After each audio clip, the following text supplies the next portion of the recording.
하나님이 우리들에게 주시는 말씀 히브리서 11장입니다. 신약 366쪽에 있습니다. 히브리서 11장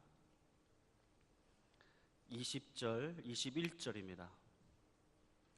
우리 같이 읽겠습니다. 20절, 21절 우리 같이 읽겠습니다. 시작. 믿음으로 이삭은 장차 오는 일에 대하여 야곱과 에서에게 축복하였으며 믿음으로 야곱은 죽을 때에 요셉의 각 아들에게 축복하고 그 지팡이 머리에 의지하여 경배하였으며 아멘. 아멘. 우리 여성 성가대를 통해서 영광 받으시길 우리 하나님께 한번 박수 한번 올려드려 하겠습니다. 우리 옆에 있는 분하고 한번 인사할까요? 당신의 얼굴을 보니까 우리 살만 납니다. 한번 인사하겠습니다. 예, 우리 한 번 더 인사할 때 우리 건강하세요 한번 인사하겠습니다. 예, 날씨가 너무 추워서 많은 분들이 힘든데 예, 건강하십시오. 오늘 본문 20장, 21장에는 동일한 인물이 한 명이 등장을 하는데 야곱이라고 하는 사람이 등장을 합니다. 오늘 저는요 이 야곱에 대해서 함께 말씀의 은혜를 나누는 시간을 가졌으면 좋겠습니다. 야곱은 참 우리에게 친숙한 인물인데 제가 한번 질문을 한번 드려볼게요. 이 믿음의 전당이라고 할 수 있고 믿음의 장 11장이잖아요. 여기는 믿음의 사람만 기록이 되어져 있는데 야곱의 이름이 오늘 2절에 걸쳐서 나오고 있습니다. 사랑하는 성도님들, 야곱이 믿음의 전당에 들어간 거 맞는데 야곱의 인생에 어떤 사건이 야곱을 믿음의 사건이라고 기록되어져서 이 믿음의 장 이 11장에 기록이 되어질 것이라고 생각이 되어집니까? 질문이 조금 어렵죠? 야곱의 인생에 있어서요 가장 멋진 그 믿음의 삶이 있었다고 한다면 그것이 무엇이었을까요?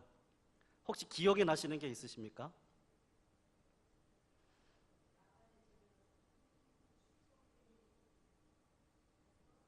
네. 네, 양기로 됩니다. 네, 이렇게 보면요, 이렇게 탁 떠오르진 않아요. 라반 뭐 이렇게 떠오르기도 하는데 탁 이렇게 떠오르지는 않습니다. 이렇게 별로 이렇게 해집고 들어가서 보면 야곱이 진짜 믿음의 사람이었다라고 생각할 수 있는 것은 사실은 많지가 않습니다. 매일 꾀나 부리고 도망이나 다니고 했던 인생이었던 것 같아요. 근데 그럼에도 불구하고 우리가 꼭 기억을 해야 될 것은 창세기가 총 50장이거든요. 근데 25장부터 50장까지 중간에 물론 뭐 유다 이야기도 있습니다만 거의 야곱의 이야기가 중간부터 끝까지 다 나오고 있거든요. 그러니까 절반이 야곱의 이야기다라고 해도 과언이 아닐 정도입니다. 왜 그랬을까라고 생각을 해보면 야곱이 참 우리와 많이 닮았기 때문에 그렇다라고 생각이 되어져요. 우리에게 적용할 점이 너무나도 많습니다. 혹시 한 가지가 떠오른다면요, 우리 지난 여름 너무나 은혜를 받았던 말씀, 하나님이 직접 내려오셨던 야복강 나루토의 사건을 혹시 기억하실지 모르시겠어요. 하나님과 씨름해서 그리고 그 씨름을 해가지고 항복하고 졌다라고, 그리고 축복하지 아니하면 하나님 절대로 하나님 못 보냅니다 라고 하면서 마지막 항복을 하고 있는 그 야곱, 하나님과 씨름해서 이겨가지고 내 이름을 이스라엘이라 라고 하면서 어쩌면 그런 모습들이 야곱의 가장 위대한 모습은 아니었을까라는 생각을 합니다. 또 다른 관점에서 보면 연애 지상주의 관점이죠. 그쪽에서 보면은 어쩌면 라헬을 너무나 사랑해가지고 7년을 수일처럼 여기면서 한 여자만을 사랑했던 멋진 남자죠. 그런 부분을 생각하면 점수를 줄 수 있을 것 같긴 한데 믿음의 전당에 들어가기 위해서 오늘 히브리서 기자는요 딱 한 가지 사건만 기록을 하고 있습니다. 이거는 꼭 기억을 하래요. 오늘 21절을 한번 잠깐 보시겠어요? 보시면 이렇게 얘기를 합니다. 야곱이 죽을 때에 요셉이 각 아들에게 축복하고 그 지팡이 머리에 의지하여 경배했다라고 말씀을 하고 있습니다. 그냥 끝이에요. 야복 나루토도 없었어요. 그간에 뭐 20년 동안 얼마나 연단을 받았다 하는 이야기도 없고 야곱이 죽을 때 요셉의 각 아들에게 축복하였다라는 것으로 이 믿음의 결론을 내고 있는 것입니다. 사랑하는 성도님들, 이게 무슨 의미일까요? 무슨 의미일까요, 이게? 저는 야곱의 인생을 보면서 이분처럼 망가지고 엉망인 가정이 없다라고 확신을 합니다. 야곱에게 몇 명의 아들이 있었죠? 12명의 아들이 있었습니다. 아내가 몇 명인지 아세요? 예, 4명이었어요. 4명의 아내에서 나온 배다른 아이들이 12명이었습니다. 그러니까 이 12아들은요, 소위 이복 형제였어요. 가끔 장례식에 예배를 인도하러 가면 아버지가 둘인 성도가 나타나는 경우도 있고 어머니가 둘인 경우도 종종 있습니다. 왜 그런지 아시죠? 이혼을 했거나 재혼을 한 가정 속에 그런 경우가 있더라고요. 참 목회자로서 애매합니다. 유학 시절에 몇 번의 장례식을 치른 적이 있었는데 이런 상황도 있더라고요. 영주권을 받기 위해서 소위 위장 결혼을 합니다. 한국에 있는 가정을 데려오기 위해서 위장 결혼해서 미국에서 영주권을 받아가지고 그거 받으면 한국에 있는 처와 아이들을 데리고 오려고 하는 요량으로 위장 결혼을 하는 거예요. 돈을 주고 한 몇 천만 원을 주죠. 그리고 결혼을 합니다. 그래서 위장 결혼을 했는데 그게 오고 가는 정인가 봐요. 만나면 만날수록 정이 쌓여서 진짜 결혼이 되어져 가지고 그냥 같이 사세요. 그리고는 시간이 흘러가는 거죠. 처자식은 그냥 한국에 있습니다. 그런데 나중에 이제 돌아가시는 거죠. 그렇게 되면 한국에 연락이 되고 때로는 한국으로 가는 경우도 있고 또 자녀들이 미국으로 오는 경우도 있었습니다. 근데 와서 보면요, 엄마가 둘이거나 아버지가 둘이에요. 그러니까는 너무나 힘든 상황입니다.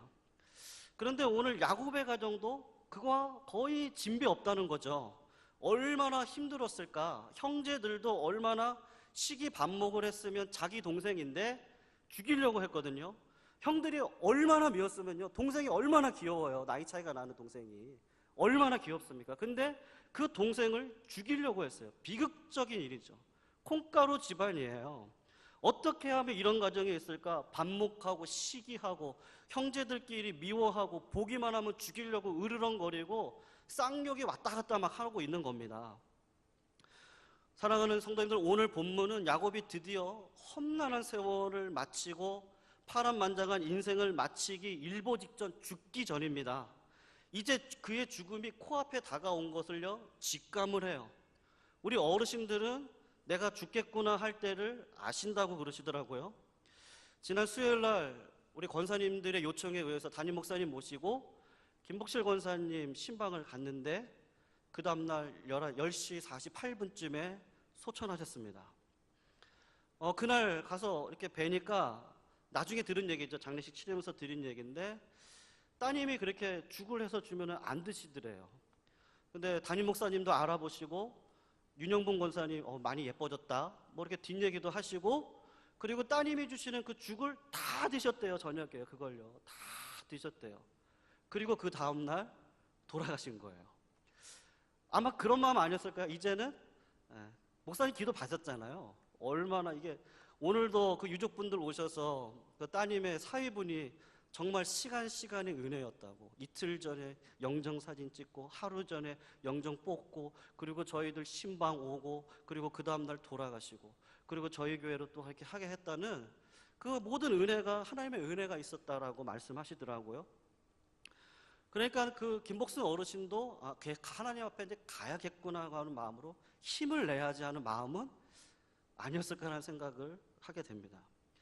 그러니까 내가 이제 죽는다는 거, 마지막 순간을 다 아는 거죠. 다 아는 순간이 있다라고 말씀을 하시더라고요. 그러니까 야곱도 정확하게 내가 죽을 때를 안 겁니다. 자기 인생이 마무리된다는 것을 알았어요. 그 마무리되는 그 순간에, 눈도 보이지 않는 그 순간에 마지막으로 김복순 권사님이 죽을 다 드셔서 힘을 내신 것처럼 엑기스를 팀을 다 뽑아가지고 자손들에게 지금 축복을 하는 거예요. 축복을 합니다. 야곱에게 있어서 가장 중요했던 축복은 뭐냐 하면요, 가장 사랑하는 아들이 누구였죠? 요셉이에요. 요셉의 그 아들이, 사실 손자 손녀는 할아버지의 자식이잖아요. 맞으시죠? 아멘이시죠? 예, 저의 아들 제 자식이 아니라 저희 아버님의 자식이라고 저도 생각을 합니다. 어쨌든 그런 관념 속에서 지금 오고 지금 이야기를 하고 있는 거예요. 나중에 이스라엘에 레이지파가 빠지고 11지파만 남는데 한 지파가 더 들어오죠. 요셉의 지파 가운데 므낫세와 에브라임 지파, 장자가 므낫세고 에브라임이 차자인데 두 지파를 야곱이 여기서 축복을 합니다. 그래서 이게 지파 안으로 들어오는 거예요. 이건 그냥 오는 게 아니라 한 어르신의 축복을 통해서 하나님의 언약이 그대로 계승되어져 오는 것을 지금 말씀을 하고 있는 겁니다. 그러니까 이 야곱은요, 지금의 이 축복이 정말로 너무나 중요한 순간이에요. 그 순간에 야곱의 손을 한번 살아가는 성도님들 생각해 보시기를 바랍니다. 나의 손은요, 내가 살아온 인생이라고 어떤 분은 말씀을 하시더라고요. 우리 사랑하는 성도님들 오늘 본인의 손을 한번 이렇게 보시기를 바랍니다. 어제 장례 예배 드리러 갈 때 제 옆에 정가승 권사님이 타셨는데 얼핏 손을 보니까요, 핏줄이 이렇게 푸탁푸탁 올라와 계시더라고요. 이렇게 지금 한번 보세요. 보십시오. 한번 손을 한번 보세요. 이 핏줄이 올라와 계시는 분들도 계실 거고, 주름이 많이 져 계신 분도 계시고, 검버섯 같은 것이 손에 이렇게 막 묻어 계시는 분들도 계실 것이고, 손톱이 깨져 계신 분들도 계실 것이고, 바닥을 보면요, 많이 거칠어 계신 분도 계실 것입니다. 로션을 아무리 많이 발라도 설거지를 수억 번 했을까요? 설거지를 수억 번을 한 손이 바로 지금 우리 인생의 바로 이 손인데, 야곱에게 있어서의 손은 뭘까요? 그 축복하는 그 손은 어떤 손이었을까요? 아마 그 손은요, 자기가 자기 형 에서에게 팥죽 한 그릇으로 장자권을 훔치려고 사기를 쳤던 그 손을 되돌렸을 것입니다. 염소토를 자기 팔과 손에 발랐던 그 손을요, 기억했을 거예요. 어떻게 목소리는 야곱 같은데 손은 에서의 손이냐 하면서 눈이 희미한 아버지를 속였던 바로 그 손이요. 집을 떠나 처량하게 나그네 길을 갈 때 어디 잘 데 없어가지고 베델에 돌베개 베고 잘 때 손을 모으고 잘 때 그 손, 꿈꿀 때 천사들이 오르락 내리락 하면서 여기가 하나님의 전이구나 돌을 옮겼던 그 손, 레아와 결혼했을 때 레아의 머리를 씌었던 그 베일을 벗겨 주었던 손, 자기가 가장 사랑했던, 평생을 사랑했던 라헬이라고 하는 그 안에 마지막으로 베냐민, 오른손에 아들이라고 하는 그 베냐민을 품에 안고 자기가 사랑하는 그 아내가 그 죽는 모습을 보면서 엉엉 울었던 그 안타까운 그 손, 그것뿐만이 아니죠. 자식들이 내가 그렇게 아끼던 요셉을 죽였다고 짐승의 그 채색 옷을 피를 묻혀가지고 왔을 때 그 요셉아 하면서 엉엉 울었던 그 손이었을 거예요. 바로 그의 인생의 모든 역사가 담겨있는 그 주름진 그의 손을 그 손주들에게 얹고 축복을 하고 있는 겁니다. 지금 야곱이. 이건요, 그냥 너무 중요한 순간이에요. 더 이상 어떤 척할 필요가 없어요. 그냥 인생, 내가 살아온 무게만큼, 하나님이 나에게 주신 은혜만큼 그냥 내 자손에게 지금 베풀려고 하는, 정말 딱 뭐 하나 붙을 필요도 없고 그냥 그대로, 그냥 하나님이 나에게 주신 그냥 그 은혜 그대로, 인생에게 허락하신 그 험악한 세월 가운데서 하나님이 나에게 주신 그 인생의 경험 그대로 내 자녀들에게 축복을 하고 있는 손입니다. 사랑하는 성도님들, 그런데 그 손이 축복하는 장면이 창세기 48장에 나와 있습니다. 48장을 보면요, 요셉이 두 아이를 데리고 와요. 두 아들이죠. 아마도 계산을 해보니까 17살 정도가 됐을 것 같아요. 첫째 아이가. 므낫세가 17, 에브라임이 15입니다. 계산을 해보니까, 추론을 해보니까 그래요. 요셉은 59세에서 한 60세 정도가 됐을 것 같아요. 티네이저입니다. 건장해요. 키가 큽니다. 그 아이들이 눈도 보이지 않는 야곱 앞으로 왔어요. 요셉이 야곱의 오른손 쪽에 므낫세를 갖다 대고 에브라임 차자를요 왼쪽에다가 갖다 대고 이렇게 서게 합니다. 그런데 야곱이요, 이렇게 축복을 하는 것이 아니라 이렇게 축복을 해야 되는데 이렇게 축복을 했어요. 아마도 멀어가지고요, 이 키가 큰 아이들이니까 이게 안 됐을 거예요, 분명히. 그러니까는 분명히 이렇게 껴안는 식이 되어가지고 분명히 축복을 했을 것입니다. 오른손으로 에브라임으로, 왼손이 므낫세로 가는 거예요. 요셉이 그러죠. 경악을 했어요. 아버지 아니에요, 절대로 안 돼요 하면서 손을 바꾸려고 했습니다. 아버지 이건 아니죠 라고 바꾸려고 했어요. 근데 그때 야곱이 요셉에게 얘기를 하죠. 내 아들아, 나도 안다. 내 아들아, 나도 안다. 내가 노망 들어 그런 것도 아니고 눈이 어두워서 장난차나 구별 못하는 것도 아니라 의도적으로 손을 엇갈려서 기도하고 있다는 것을요 확인시켜주고 있습니다. 사랑하는 성도들, 요셉 편에서 한번 보세요. 요셉이 왜 불편했을까요? 왜 그것 때문에 왜 불편하고 왜 경악을 했을까요? 요셉은요 그걸 너무나 잘 아는 거예요. 그가 얼마나 힘든 가정에서 희생양이 되어서 여기까지 왔는지 요셉만큼 잘 아는 사람이 없어요. 생각해 보세요. 왜 야곱이 그런 인생을 살았습니까? 왜 사기꾼 같은 인생을 살았죠? 차남이 장남짓 하려고 했다가 그렇게 된 거예요. 왜 에서와 평생 원수짓을 했습니까? 왜 20년 동안 라반의 집으로 왜 도망을 갔느냐고요. 차남이 장남짓 하려고 하다 보니까 그 일이 벌어진 거예요. 그것 때문에 사실은 야복강 나루터 사건이 일어난 겁니다. 바로 장남이 차남, 큰 자가 작은 자를 섬긴다고 하는 그 하나님의 그 비상한 그 언약의 말씀이 이 가정 가운데 흐르고 있는데 그것 때문에 이 가정이 온통 비극으로 얼룩진 거예요. 르우벤도 마찬가지죠. 아버지 야곱이 잘하셨으면 돼요.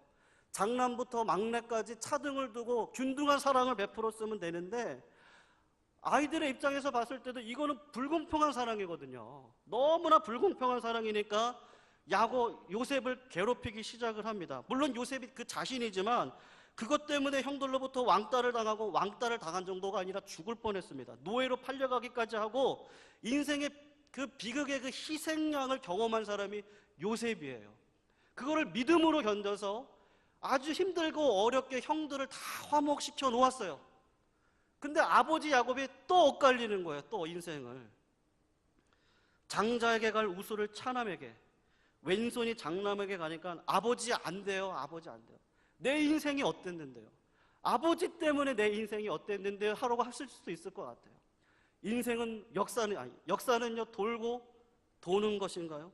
우리 가족의 비극은 또 일어나면 안 됩니다. 이런 일 절대로 일어나면 안 돼요. 하나님, 아버지 어떻게 회복한 가정인데 아버지 또 비극을 이 가정에 만들려고 합니까? 절대로 안 돼요.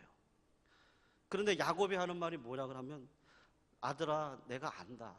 내가 안다라고 이야기를 하는 겁니다. 이 엇갈린 축복, 사랑하는 성도들, 여기서 우리에게 무엇을 가르쳐 주려고 하는 것일까요? 세상의 방법은 지금 요셉이 하려고 하는 방법입니다. 사실은 우수를 장자에게, 자수를 차자에게, 이게 세상의 방법이죠. 서열의 방법, 장남, 차남 순서로 세웁니다. 먼저 난 자가 앞서고 앞선 자가 기득권을 갖고 장자가 2배를 얻고 바로 그것을 행합니다.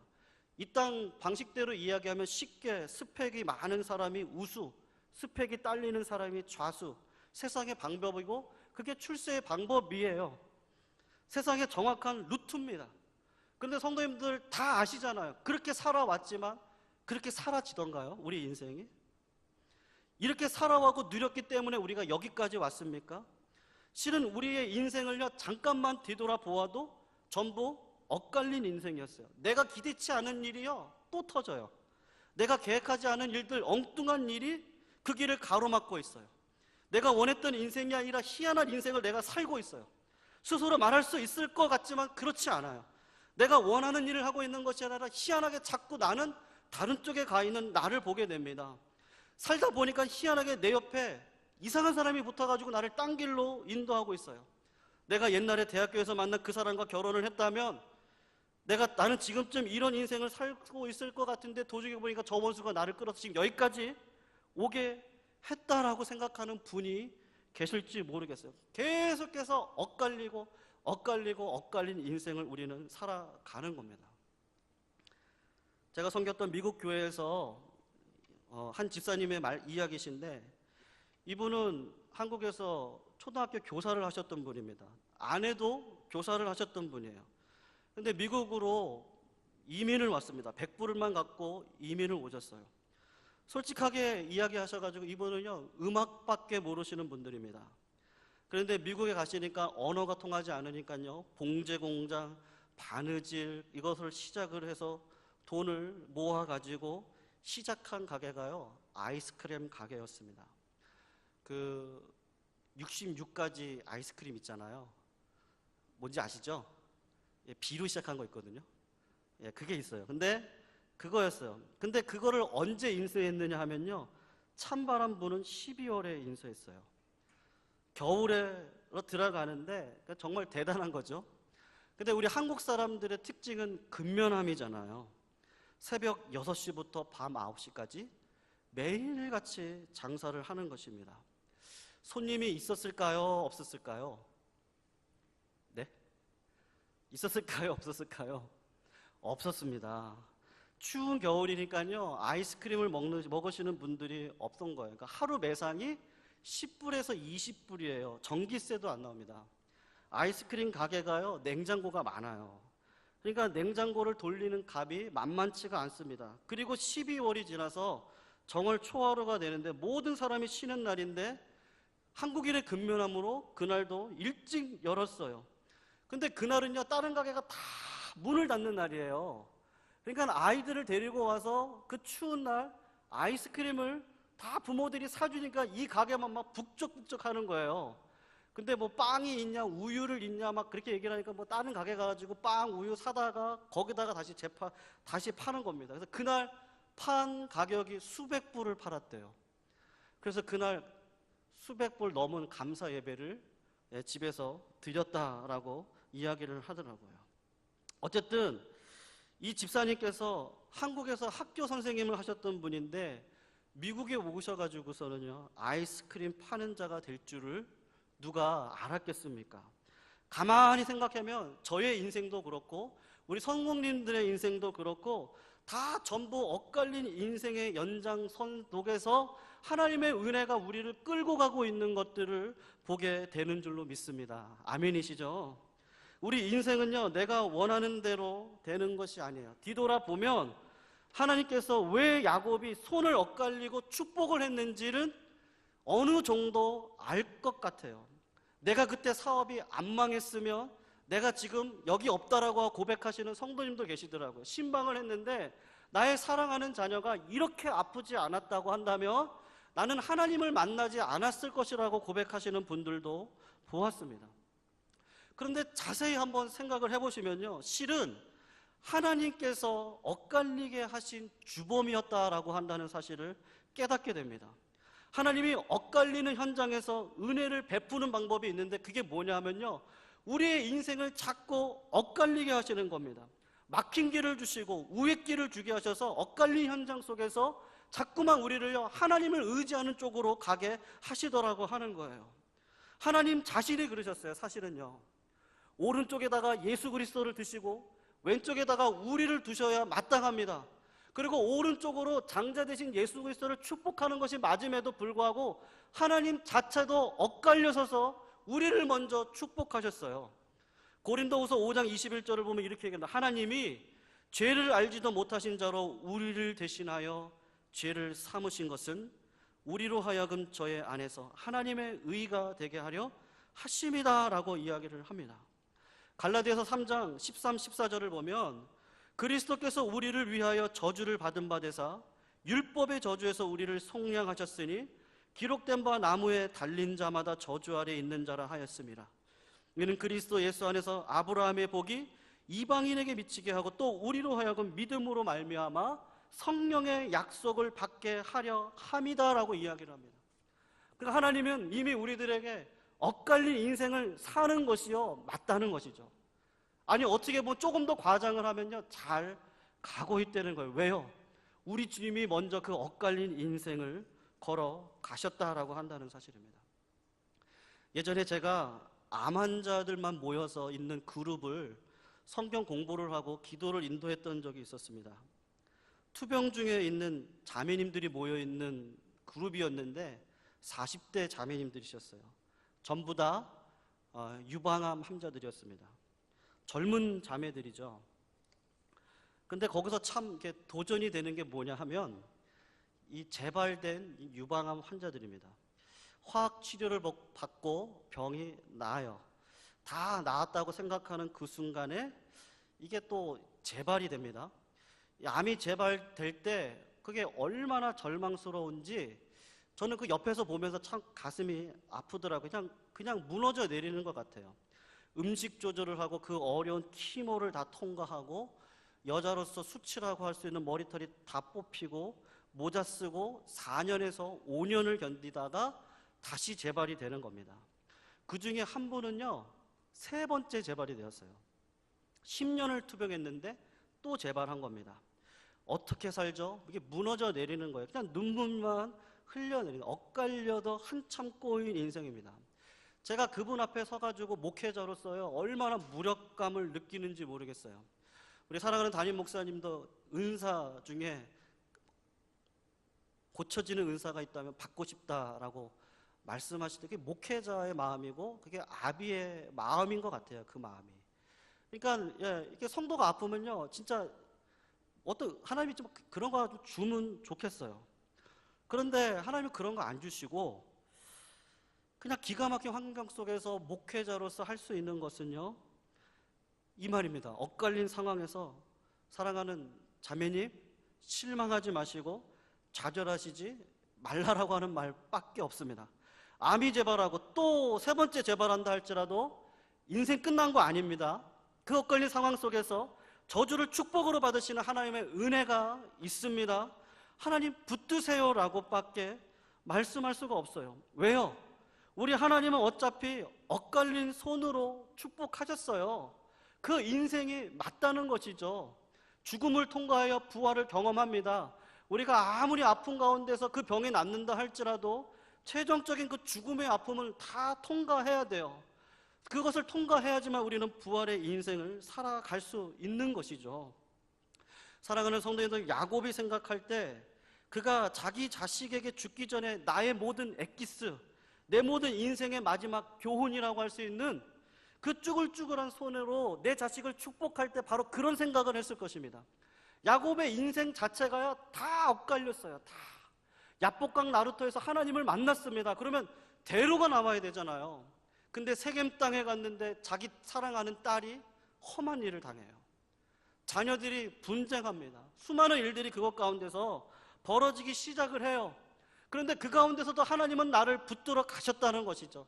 지금까지 하나님이 나를 살려주시고 죽어서도 하나님은 나를 의의 면류관으로 예비할 것을 야곱은 그 살아온 인생을 통해서 깨닫게 되었고, 엇갈린 상황 속에서 하나님을 바라보는 것이 정답이라는 겁니다.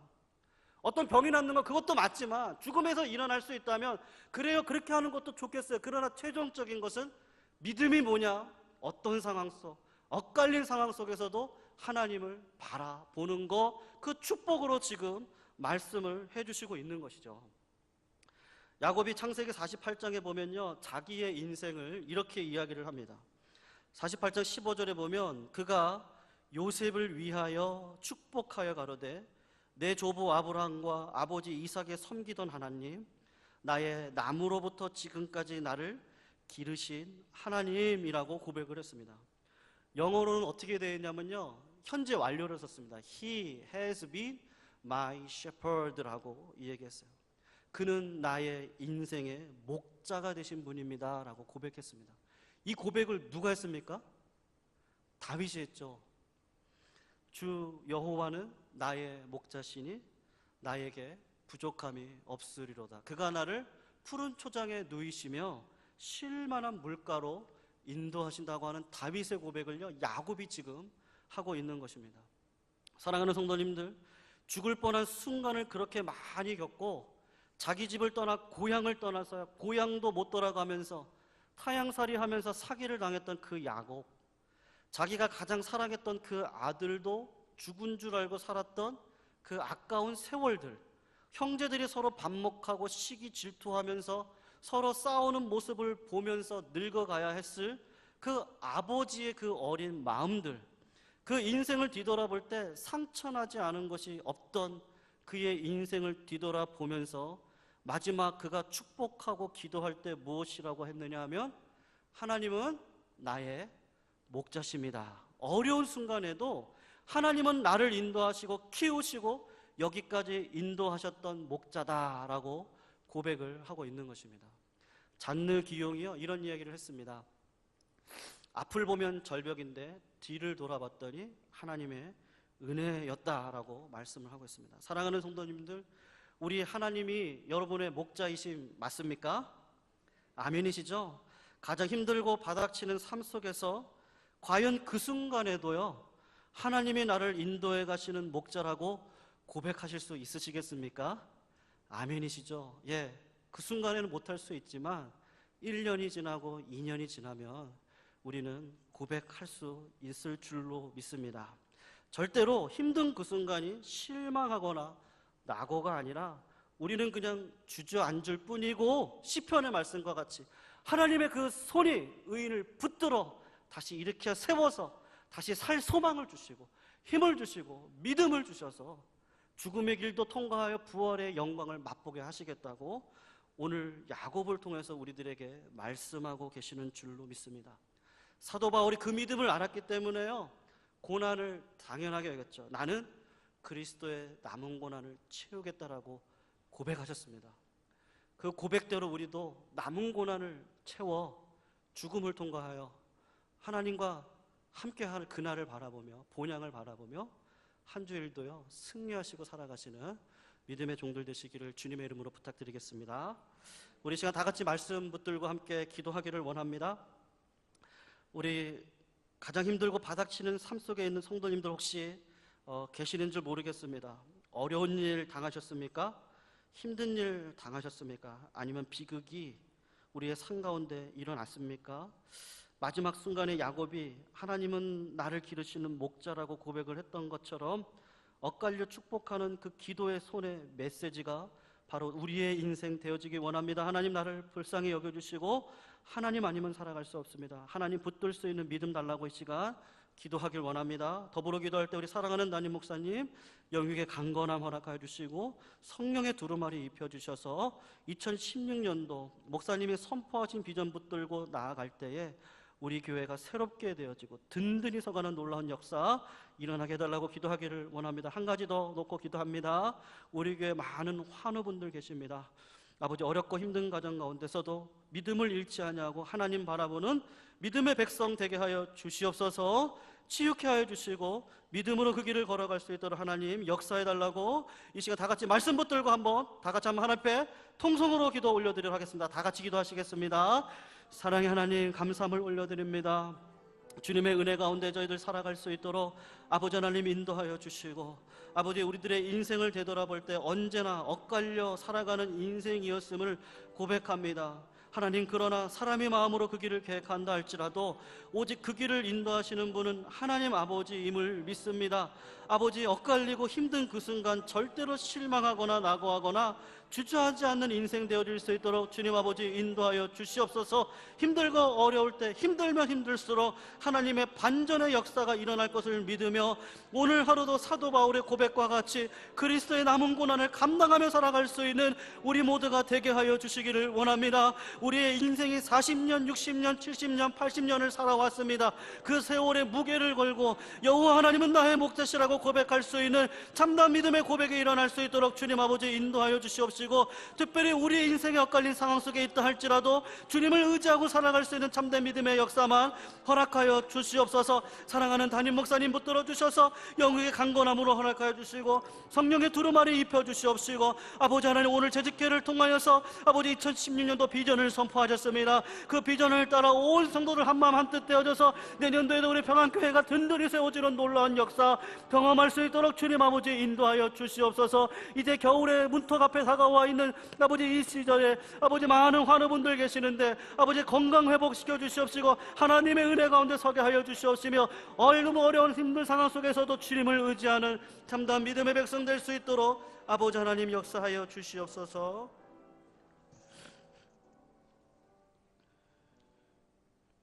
사랑의 하나님, 감사합니다. 우리들의 인생 아버지, 나의 계획한 대로 되지 아니하고 나의 삶의 주인이신 하나님의 뜻대로 아버지, 여기까지 인도하여 주신 그 은혜를 깨달아 알아 그리스도의 남은 고난조차도 감당하겠다고 하는 신령한 신비적인 고백을 저희들 할 수 있도록 아버지, 우리들의 심령을 주장하여 주시옵소서.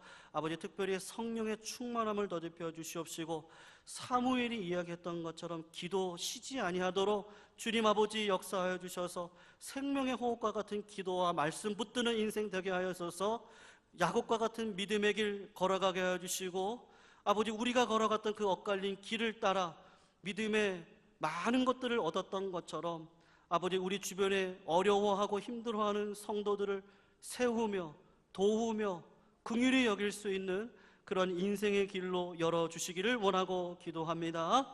이 모든 말씀 우리를 구원하신 예수 그리스도의 이름으로 기도합니다. 아멘.